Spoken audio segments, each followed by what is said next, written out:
भाईजान तुसें की नाम है? मेरा नाम आतिफ है जी। केड़ा ग्रां है? शहर बहादुर जी। अच्छा तुसें जानवर केड़े केड़े बीमार है? असने दो दान बीमार हैं, एक पहले बीमार आया ते ये अभी दवाई दी खड़ गई। केड़ी बीमारी है?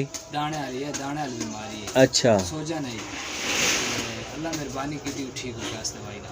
अच्छा दूसरा बीमार आया उसा भी देने पे काफ़ी फर्क हो गया। कितने दिन हो गए देने पे? तकरीबन बीमार आया 5-6 दिन हो गए।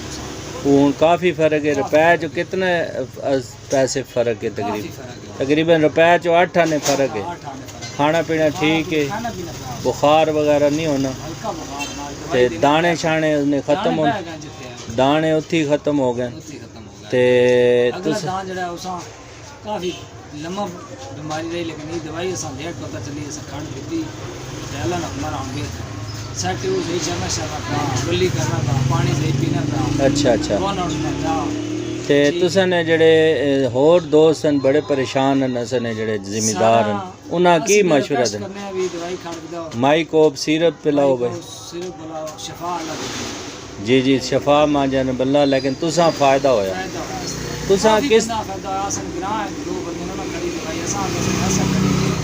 अच्छा अल्लाह मेहरबानी की थी ते बेहतरी। अच्छा अच्छा चलो जी। ब्राह्मण भी आसी आखने जेड़ी खड़ा देवान शफा अल्लाह कोले इल्ला कर अल्लाह मेहरबानी कर सी ठीक है। चलो जी ठीक है जी, बड़ी मेहरबानी जी, शुक्रिया।